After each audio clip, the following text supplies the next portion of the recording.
Hello and welcome. I'm Richard Grayson, one of the directors of Nicholsons Chartered Accountants. We have offices in Lincoln and Market Raisin, and we've been around for almost 100 years. We advise a multitude of clients from various sectors, including agriculture and retail, industrial and manufacturing. One of the sectors I specialise in is advising landlords and buy-to-let clients about their property portfolios. I'm going to talk about the recent tax changes that have been made over the past 2 or 3 years, which generally are adversely affecting landlords. Government policy has certainly hardened over the past few years. The changes that they've brought into the various taxes mean that the buy-to-let housing situation is less attractive for landlords. This has been deliberate as they're trying to make more houses available for first-time buyers and younger people. So trying to get people out of the rental sector seems to be government policy. This has really been done in 3 main tax areas, which is stamp duty land tax or SDLT, income tax and the amount of deductions that can be given against rental income, and capital gains tax, which applies on the sale of properties. So I want to go through all of those individually to show you what the changes are, when they came into effect, and what impact they might have on you. And then at the end we'll look at some possible solutions that might apply in your circumstances.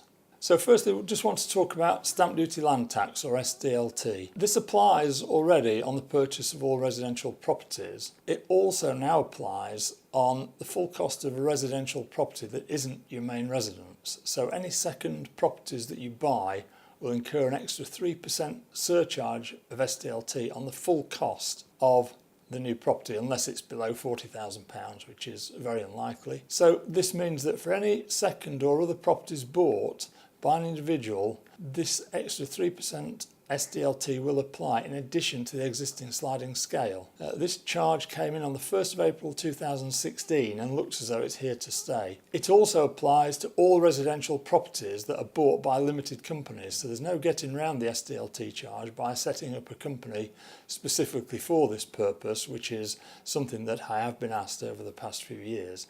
In the 2015 budget, HMRC also gave prior warning that interest that landlords have been able to claim against their rental income when they've borrowed money to purchase rental properties is going to be less advantageous. This was an attempt to try to put homeowners in a more equitable position with landlords, because homeowners get no tax relief on any of the mortgage interest they pay, but landlords could, up until recently, claim the full cost of any interest they paid against their rent, and therefore this was saving them tax at their highest marginal rate. With effect from 6th of April 2017, there's been a reduction in the amount of tax relief available, and this will have particularly high impact on those landlords who have borrowed large amounts of money to finance their property portfolios and build them up. The way this works is that a normal income from property calculation is carried out, taking off all allowable expenses such as agents' fees, insurance, repairs from the property rental income, but you'll notice that at this point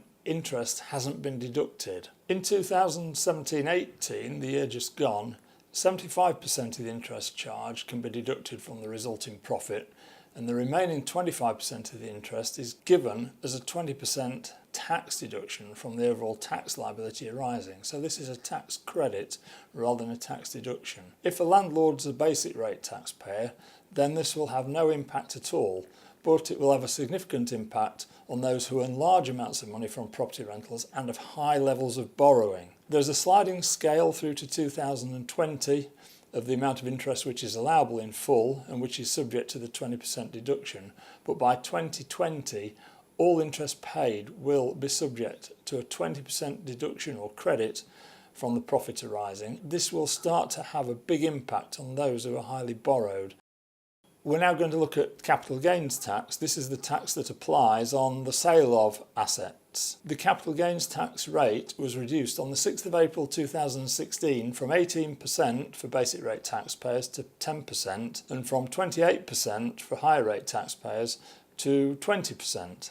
This reduction applied to gains on the sale of all assets such as stocks and shares, industrial land and farmland, but, and a very big but, it was retained at the higher levels of 18% and 28% for the sale of all residential property apart from the main residence, which is of course covered by the Principal Private Residence 100% relief. So on the sale or gifting of residential properties to other individuals or transferring them into limited companies, this higher rate of capital gains tax is likely to apply. HMRC has also made a further proposal that with effect from April 2020, it will be necessary for CGT arising on the sale of second properties to be paid over within 30 days of a residential property sale. This is in line with the current stamp duty land tax system and brings forward the date of payment of capital gains tax on all sales or gifts quite considerably. The current rule is that CGT is due on 31st of January following the tax year of sale, which could be up to 22 months after the property has actually been sold.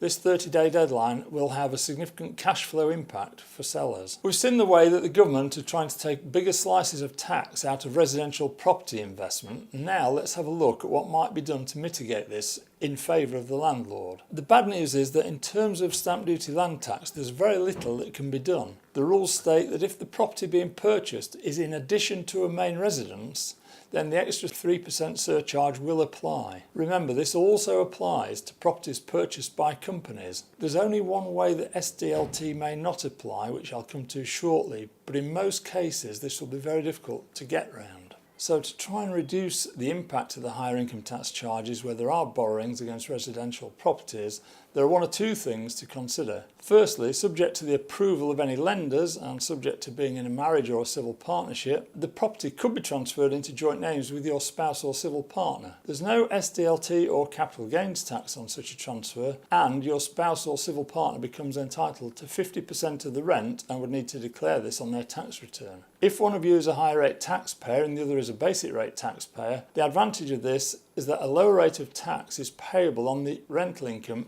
and the interest charges will be fully relievable for the basic rate taxpayer. It's even possible to vary the joint ownership so that the lower rate taxpayer receives more of the rental income, up to 90% and beyond if that's beneficial. There are certain procedures and timescales to be met and HMRC need to be notified, but this could result in a substantially lower tax bill if you're able to organise your tax affairs in this way. Another way of possible mitigation is to think about transferring existing residential properties that you hold into a limited company, or if this is too costly in tax and SDLT terms, then the next thing to consider is purchasing any new residential properties within a new limited company to shelter tax at the corporation tax rate of 19%. Interest charges are fully relievable against company rental income, which contrasts with the position of individuals who are higher rate taxpayers. Purchasing new buy-to-let properties within a limited company is fairly straightforward. Transferring existing properties that you hold in personal names to a new company could lead to SDLT being charged at the time of transfer as well as capital gains tax, and therefore individual circumstances need to be looked at closely. There is one other way in which a portfolio of properties could be transferred to a limited company and possibly avoid SDLT and CGT, but this only applies in limited circumstances.